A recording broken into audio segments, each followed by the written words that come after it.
नमस्ते। आज हम national commission for backward classes, हाँ एनसीबीसी, पर थोड़ी गहराई से बात करेंगे।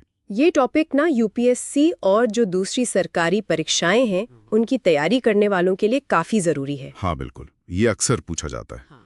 तो हमारे पास जो जानकारी है उससे समझेंगे कि ये कमीशन मतलब बना कैसे, राइट। इसका सफर कैसा रहा, स्टैट्यूटरी से कॉन्स्टिट्यूशनल बनने तक, और हाँ इसके काम क्या है। राइट। कोशिश करेंगे कि बिल्कुल सरल इंग्लिश में बात हो ताकि सब आसानी से याद रहे, है ना? बिल्कुल बिल्कुल आसान रखेंगे। तो चलिए शुरू करते हैं। इसकी कहानी कहाँ से शुरू हुई थी? हाँ, तो इसकी कहानी शुरू होती है 1992 के मशहूर मंडल केस जजमेंट से। अच्छा, मंडल केस। हाँ, हाँ। उस जजमेंट में सुप्रीम कोर्ट ने केंद्र सरकार को मतलब डायरेक्शन दिया था कि पिछड़े वर्गों की शिकायतों को देखने के लिए एक परमानेंट बॉडी बनाई जाए, एक स्थायी स्टैट्यूटरी बॉडी। शिकायतें मतलब जैसे किसी को लिस्ट में डालना है या हटाना है, इस तरह की? बिल्कुल, किसी वर्ग को ओबीसी लिस्ट में शामिल करना, या मान लीजिए शामिल नहीं किया गया, या किसी शामिल वर्ग पर दोबारा विचार करना, इन सब मामलों के लिए। ओके। तो इसी निर्देश पर 1993 में संसद ने एक कानून पास किया, national commission for backward classes act 1993, और एनसीबीसी बन गया। अच्छा, 1993 में एक्ट से। हाँ, तब ये एक स्टैट्यूटरी बॉडी थी, मतलब संसद के कानून से बनी हुई। ठीक है, तो ये शुरुआत हुई स्टैट्यूटरी बॉडी के तौर पे, लेकिन फिर एक बड़ा बदलाव आया उसमें जिसके बारे में काफी बात होती है जी। वो क्या था और इतने इम्पोर्टेंट क्यों है? हाँ हाँ बिल्कुल, यहीं पर बात असल में काफी दिलचस्प हो जाती है। 2018 में आया 102nd अमेंडमेंट एक्ट, संविधान संशोधन। 102nd amendment 2018। हाँ, इस एक्ट ने कमीशन को स्टैट्यूटरी बॉडी से उठाकर सीधा कॉन्स्टिट्यूशनल बॉडी का दर्जा दे दिया, मतलब संवैधानिक दर्जा। ओह, कॉन्स्टिट्यूशनल। हाँ, इसके लिए संविधान में एक नया आर्टिकल 338B जोड़ा गया। Article 338B। ठीक है, तो अब ये सिर्फ कानून से बनी संस्था नहीं रही, बल्कि इसका जिक्र और इसकी शक्तियां वो सीधे संविधान से आती हैं। तो कॉन्स्टिट्यूशनल बॉडी बनने का मतलब क्या हुआ? मतलब क्या ये अब national commission for schedule caste and schedule tribes के बराबर हो गई, एनसीएससी और एनसीएसटी? एग्जैक्टली, बिल्कुल। इसका संवैधानिक दर्जा अब उनके बराबर है। एनसीएससी जो आर्टिकल 338 में है, और एनसीएसटी जो आर्टिकल 338A में है। अच्छा। और कॉन्स्टिट्यूशनल स्टेटस मिलने से हुआ ये कि इससे ज्यादा स्वायत्ता मिली, ज्यादा पावर्स मिली, और इसका काम भी बढ़ गया। अब ये सिर्फ शिकायतों तक सीमित नहीं, बल्कि सामाजिक और शैक्षिक रूप से पिछड़े वर्गों, मतलब एससीबीसीज के ओवरऑल हितों की सुरक्षा और उनके विकास पर ज्यादा फोकस करती है। समझ गया, तो ये एक बड़ा अपग्रेड था इसके स्टेटस में। हाँ, बहुत बड़ा। ठीक है, तो ये कमीशन बनता कैसे है? मतलब इसमें कौन लोग होते हैं, इसका स्ट्रक्चर क्या है? कमीशन में एक चेयरपर्सन होते हैं, एक वाइस चेयरपर्सन और 3 दूसरे सदस्य मेंबर्स। हाँ, कुल 5। और इन सभी की नियुक्ति भारत के राष्ट्रपति करते हैं, अपने सिग्नेचर और सील के साथ वारंट जारी करके। नियुक्ति राष्ट्रपति द्वारा, ठीक है।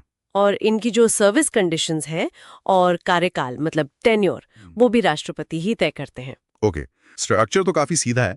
अब आते हैं सबसे जरूरी बात पर, ये कमीशन करता क्या है, इसके मुख्य काम क्या है, फंक्शंस? हाँ, इसके काम काफी महत्वपूर्ण और थोड़े फैले हुए हैं। सबसे पहला और अहम काम है एसईबीसीज के लिए संविधान और दूसरे कानूनों में जो भी सेफगार्ड्स दिए गए हैं, मतलब सुरक्षा उपाय, उन सब मामलों की जांच करना, निगरानी करना, देखना कि वो ठीक से काम कर रहे हैं या नहीं। हाँ बिल्कुल, और ये कितने इफेक्टिव हैं ये भी देखना। दूसरा, अगर किसी एसईबीसी को उनके अधिकारों या सेफगार्ड से वंचित किया जा रहा है, तो उसकी जो स्पेसिफिक कंप्लेंट्स आती हैं उनकी जांच करना। अच्छा, शिकायतों की जांच। हाँ। तीसरा, एसईबीसीज के सोशियो इकोनॉमिक डेवलपमेंट में भाग लेना, सलाह देना, और केंद्र या राज्य के लेवल पर उनके विकास की प्रोग्रेस कैसी चल रही है उसे इवैल्यूएट करना। डेवलपमेंट पर भी नजर रखना। ठीक है, बिल्कुल। और फिर इन सब पर मतलब सेफगार्ड्स के कामकाज पर प्रेसिडेंट को रिपोर्ट देना। ये रिपोर्ट सालाना भी हो सकती है, या जब कमीशन को लगे कि जरूरी है तब भी। रिपोर्ट सीधे राष्ट्रपति को? हाँ, और उस रिपोर्ट में सिफारिशें भी होती हैं कि भाई इन सेफगार्ड्स को और प्रभावी कैसे बनाया जाए, और एसईबीसीज के संरक्षण, कल्याण और सामाजिक आर्थिक विकास के लिए केंद्र या राज्य को क्या कदम उठाने चाहिए। और इनके अलावा भी SEBCs के संरक्षण, कल्याण, विकास से जुड़े ऐसे दूसरे काम करना जो राष्ट्रपति समय समय पर सौंपे। काफी व्यापक जिम्मेदारियां इसके पास। हाँ, कॉन्स्टिट्यूशनल बॉडी बनने के बाद इसका दायरा काफी बढ़ गया है। तो अगर हम इसे संक्षेप में देखें तो NCBC की यात्रा 1993 में एक स्टैट्यूटरी बॉडी के रूप में शुरू हुई। हाँ, और फिर 2018 में 102nd अमेंडमेंट एक्ट और आर्टिकल 338B के जरिए ये एक शक्तिशाली कॉन्स्टिट्यूशनल बॉडी बन गई, बिल्कुल, जिसका दर्जा अब NCSC और NCST के बराबर है। और मुख्य काम है SEBCs के अधिकारों की रक्षा करना, उनकी शिकायतों की जांच करना, उनके विकास की निगरानी करना और सरकार को सलाह देना। एकदम सही। परीक्षा के लिए ये सारी बातें 1993 एक्ट, 2018 का 102nd अमेंडमेंट, आर्टिकल 338B और structure chairperson plus vice chairperson plus 3 members, ये सब याद रखना बहुत जरूरी है। हाँ, ये की पॉइंट्स हैं। बिल्कुल। और यहाँ एक सोचने वाली बात ये भी है कि देखिए कैसे इस तरह के आयोगों को संवैधानिक दर्जा देकर मतलब इंस्टीट्यूशनल फ्रेमवर्क को मजबूत किया जा रहा है। हाँ, ताकि संविधान में जो समानता और विकास के वादे हैं, हाँ, उनको जमीनी स्तर पर लागू किया जा सके। ये दिखाता है कि कैसे पिछड़े वर्गों के अधिकारों और विकास को पक्का करने के लिए संवैधानिक तंत्र काम करता है। सही कहा। और आगे के लिए एक विचार ये हो सकता है कि कॉन्स्टिट्यूशनल स्टेटस मिलने के बाद क्या NCBC की सिफारिशों का वजन असल में बढ़ा है, जमीन पर इसका कितना असर दिख रहा है, ये देखने वाली बात होगी। ये एक अच्छा पॉइंट है आगे सोचने के लिए। चलिए, आज के लिए इतना ही। बहुत अच्छी जानकारी मिली NCBC के बारे में। धन्यवाद। नमस्कार। आज हम एक बहुत ही महत्वपूर्ण आयोग पर बात करेंगे, मतलब उसकी कार्यप्रणाली, शक्तियां और वो रिपोर्ट कैसे करता है, इसे थोड़ा आसान भाषा में समझेंगे। हाँ, और ये सरकारी परीक्षाओं की तैयारी करने वालों के लिए तो सच में काफी जरूरी विषय है। बिल्कुल। हमारे स्रोत भी आधिकारिक दस्तावेज और कानूनी संदर्भ ही हैं। कोशिश रहेगी कि इस आयोग की ताकत और सरकार के साथ इसके रिश्ते को एकदम साफ साफ समझें। तो शुरू कहाँ से करें? रिपोर्टिंग से? हाँ, वहीं से करते हैं। सबसे पहले ये आयोग अपनी रिपोर्ट, मतलब अपना प्रतिवेदन, किसे और कैसे सौंपता है? देखिए, आयोग अपनी सालाना रिपोर्ट तो सीधे राष्ट्रपति को देता है। अच्छा, सालाना? हाँ, पर अगर जरूरत लगे तो वो बीच में कभी भी, मतलब किसी भी समय रिपोर्ट दे सकता है। ठीक है, फिर राष्ट्रपति उस रिपोर्ट का क्या करते हैं? राष्ट्रपति उन रिपोर्ट्स को संसद के दोनों सदनों के सामने रखवाते हैं। सिर्फ रिपोर्ट या कुछ और भी होता है साथ में? नहीं, सिर्फ रिपोर्ट नहीं, उसके साथ एक ज्ञापन, एक मेमोरेंडम भी होता है। उसमें बताया जाता है कि भाई आयोग ने जो सिफारिशें दी थी उन पर सरकार ने क्या एक्शन लिया है। अच्छा। और मान लीजिए सरकार ने कोई सिफारिश नहीं मानी। हाँ, ये महत्वपूर्ण है। अगर कोई सिफारिश नहीं मानी गई है तो उस ज्ञापन में उसका कारण, मतलब रीजन फॉर नॉन एक्सेप्टेंस, साफ साफ बताना जरूरी होता है। पारदर्शिता के लिए जरूरी है ये। बिल्कुल। और यही प्रक्रिया राज्य स्तर पर भी होती है। मतलब अगर रिपोर्ट किसी राज्य सरकार से जुड़ी है तो राष्ट्रपति उसे उस राज्य सरकार को भेज देते हैं। फिर राज्य सरकार उस रिपोर्ट और वैसे ही ज्ञापन जिसमें एक्शन टेकन रिपोर्ट और सिफारिशें ना मानने के कारण हो, उसे राज्य विधानमंडल, मतलब स्टेट लेजिस्लेचर के सामने रखती है। ठीक है, तो ये रिपोर्टिंग वाला हिस्सा तो समझ आ गया। अब आते हैं शक्तियों पर। इस आयोग के पास क्या पावर्स है? हाँ, ये जानना दिलचस्प है। देखिए, सबसे पहली बात तो ये कि आयोग अपनी प्रक्रिया, अपना प्रोसीजर काफी हद तक खुद तय कर सकता है। अच्छा। और जब वो कोई जांच या पूछताछ कर रहा होता है ना, तो उसे एक सिविल कोर्ट यानी दीवानी न्यायालय की सारी शक्तियां मिली होती हैं। दीवानी न्यायालय की सारी शक्तियां मतलब जैसे क्या सजा भी दे सकता है? नहीं, सजा देना फौजदारी, मतलब क्रिमिनल कोर्ट का काम है।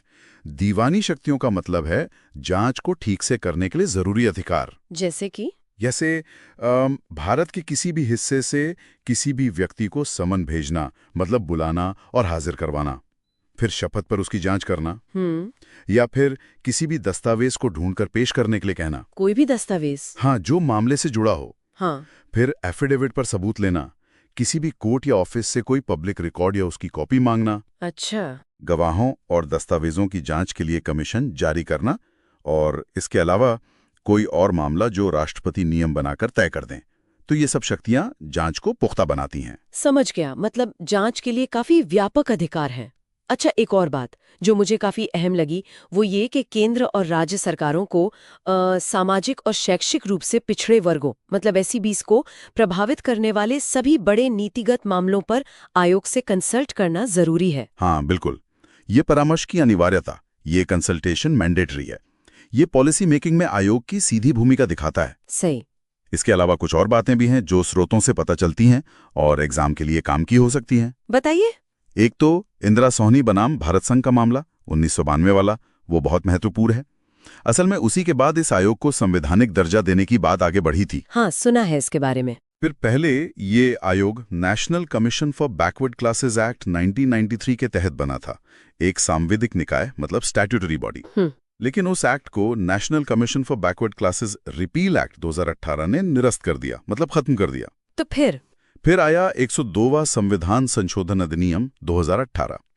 इसने संविधान में एक नया आर्टिकल जोड़ा, आर्टिकल 342A। अच्छा, 342A ये क्या कहता है? ये राष्ट्रपति को अधिकार देता है कि वो राज्यों और केंद्र शासित प्रदेशों के लिए SEBCs यानी सामाजिक और शैक्षिक रूप से पिछड़े वर्गों को स्पेसिफाई कर सकें, निर्दिष्ट कर सकें। ठीक है। और आयोग के सदस्यों का कार्यकाल? हाँ, मौजूदा नियमों के हिसाब से सदस्यों का कार्यकाल आमतौर पर 3 साल का होता है। 3 साल, ओके। तो इन सब बातों का सार क्या निकलता है? निचोड़ ये है कि ये कमीशन सिर्फ सलाह देने वाली संस्था नहीं है। नहीं, बिल्कुल नहीं। इसके पास जांच की अच्छी खासी शक्तियां हैं और SEBC से जुड़ी नीतियों पर इसका सीधा असर है। हाँ। और जो रिपोर्टिंग की प्रक्रिया है वो पारदर्शिता और जवाबदेही लाने की कोशिश करती है। हालांकि ये बात सही है कि सरकारों के पास सिफारिशें न मानने का कारण बताने का विकल्प रहता है। बिल्कुल। और यहीं पर शायद सुनने वालों के लिए एक सोचने वाली बात भी है। क्या? कि भाई इन शक्तियों और इस रिपोर्टिंग स्ट्रक्चर को देखते हुए ये आयोग असल में जमीनी स्तर पर कितना बदलाव ला पाता होगा, खासकर तब जब सरकारें सिफारिशें न मानने का कारण बता सकती हैं। इस पर विचार किया जा सकता है। हाँ, ये एक